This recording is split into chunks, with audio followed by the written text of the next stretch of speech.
Et nous souhaitons aujourd'hui vous faire partager au maximum nos convictions sur ce que doit, dans l'idéal, être un bon site internet. Notre grande conviction numéro 1, c'est que le référencement, c'est-à-dire la capacité à avoir des visiteurs sur son site, autrement que des gens qui vous connaissent déjà, qui vont taper votre adresse, doit être pensé avant la création, c'est mieux. Alors, si vous avez déjà un site, on peut travailler le référencement, mais c'est vraiment dommage de créer des sites sans avoir pensé ça avant. Je vais réfléchir à on va dire la sémantique, quel vocabulaire je vais employer. Ça a deux implications. Mon vocabulaire, il va avoir déjà une implication sur le référencement, parce que les derniers algorithmes de Google, qu'on appelle Colibri, Hummingbird en anglais, ce sont des algorithmes qui ont pour but de comprendre le sens profond de vos pages, au-delà même de ce que vous avez écrit. Quelqu'un qui cherche quelque chose depuis Google, il faut le faire arriver sur la page qui répond à son problème. Donc la page d'accueil, en fait, c'est pas intéressant en référencement, peu, parce que c'est trop générique. Celui qui a cherché une salle de mariage, il arrive sur la salle qui lui parle de salle de mariage. L'internaute, il faut surtout s'enlever l'idée qu'il a besoin d'une information succincte. Il a besoin d'une information claire, ce qui n'est pas pareil. C'est-à-dire que quand il arrive sur une page, il faut que ce soit clair, que ça parle bien du sujet qu'il veut, qu'il ait les grosses infos facilement visibles, d'où ergonomie. Ça veut dire que je peux parcourir ma page et voir tout de suite ce qui va m'intéresser, ce qui ne va pas m'intéresser, mais il veut une information exacte et étayée. Donc aujourd'hui, on ne fait plus un site web pour les internautes en y rajoutant de façon plus ou moins cachée des infos pour les moteurs. Ça, c'est terminé. On fait un site web en pensant aux internautes et aux moteurs. Et le moteur, donc Google aujourd'hui, bon, c'est en France quasiment le seul, le moteur est un internaute comme un autre. Donc quand on fait du référencement, on se met à la place de l'internaute qui va venir lire nos pages. Ben, l'internaute qui va venir lire nos pages, on va lui fournir la même information qu'à Google. Google, on va fournir à Google la même information que ce que va lire l'internaute. Donc soit l'internaute y comprend, tant mieux, soit Google y comprend, tant mieux. Si ni l'un ni l'autre comprennent, ben, il n'y aura pas de référencement et puis le site web il ne va pas bien marcher parce que l'internaute il ne va pas comprendre ce qu'on veut dire. Et le référencement, c'est basé sur le texte. Typiquement une fiche produit, un article, etc. Moi je me base sur un minimum de 200 mots. En dessous de 200 mots, le moteur aura du mal à analyser. Ça peut être 150, 180, etc. Fiche produit, c'est plus difficile. Mais un article, une présentation de service, par exemple, ben, il faut du volume. Il faut du volume, ça ne suffit pas. Hein. Mais l'aspect quantitatif est important. Après, il y a l'aspect qualitatif dont on va parler. Une page qui n'a pas de texte, aujourd'hui, ben, c'est un métier dans lequel on apprend à ne jamais dire jamais. Donc, ça peut arriver qu'elle se positionne, mais là, franchement, c'est une sacrée galère. Donc, il faut du texte. Il faut du texte.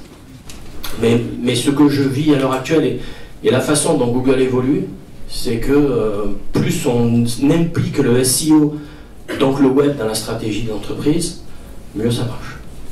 Voilà. Donc je vais arrêter sur cette partie contenu et je vais passer la parole à Mehdi pour la partie popularité et notoriété. La notoriété, c'est dans la vie réelle, c'est une personne que d'autres personnes connaissent. Ben, sur le web, c'est pareil. C'est un site que d'autres sites connaissent. Et ce qui a fait une grande partie du décollage technologique de Google au début, c'est que ça a été les premiers à imaginer un algorithme, donc une formule, entre guillemets, hein, qui est appelé le PageRank et qui permet à Google de savoir qui sont les sites qui sont connus.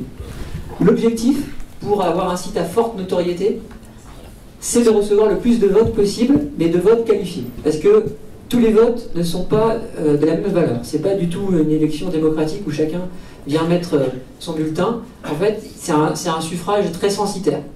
C'est-à-dire qu'un vote de la part d'un site ayant pour Google une très grosse notoriété peut valoir 100 ou 1000 votes de la part d'autres sites beaucoup moins qualitatifs. Alors un bon lien, c'est quoi?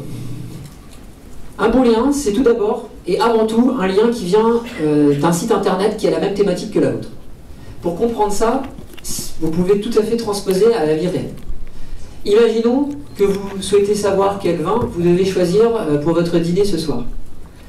Est-ce que vous allez accorder autant d'importance à l'avis que va vous donner votre dentiste et à celui que va vous donner votre ami vigneron? Ouais. Certainement pas. Donc forcément, le fait d'avoir un lien de la part d'un site qui a la même thématique que la vôtre, pour Google, c'est déjà un élément très important. Donc démarrez votre SEO s'il n'est pas optimisé le plus tôt possible, puisqu'à un moment donné, Google intègre aussi la notion d'historique, hein, et donc la qualité de votre SEO en termes d'historique. Donc plus vous êtes bon depuis longtemps, plus derrière vous allez bénéficier du bon référencement et de la bonne visibilité de Google. Être bien référencé, aujourd'hui, ça ne veut pas forcément dire uniquement être présent sur un ou deux ou trois mots-clés qui vous semblent représenter ce que vous faites. En fait, aujourd'hui, on parle plutôt d'un concept qui s'appelle la longue traîne.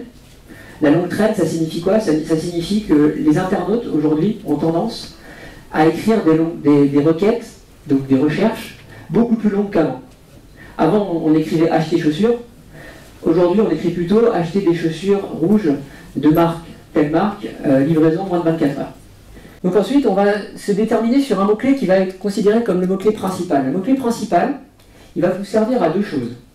Un, c'est le mot-clé qui désigne le mieux ce que vous faites. Et puis deux, c'est le mot-clé que vous allez mettre, juste après, dans ce qu'on appelle les zones chaudes de la page.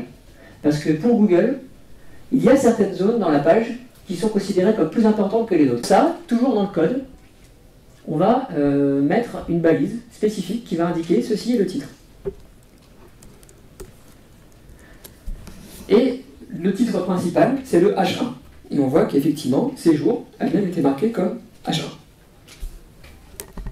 Et puis, un sous-titre, on va lui donner une propriété H2, tout bêtement. Voilà. Recherchez votre séjour H2. Bon. Alors ça, c'est très important aussi parce que Google a besoin de ça pour pouvoir hiérarchiser et structurer l'information. Donc là, une fois qu'on a fait en sorte d'avoir une balise titre, un H1 et une métadonnée description, on a déjà bien avancé.